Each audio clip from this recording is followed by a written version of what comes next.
Sus mga dol, sa wakas for today's video mga dol, hapit na gyud, nagpakita na gyud ang grasya ba. Namunga na gyud sila.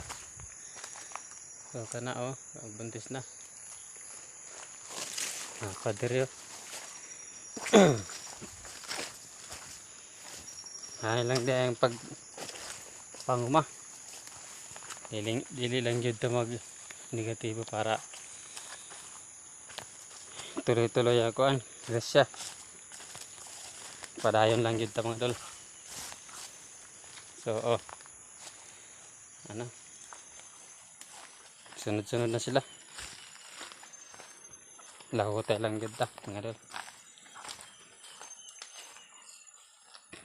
Napa paabot lang yun sa tamang panahon. Medyo wala pa ng dilipay pero pag mainit pwede na dilipan.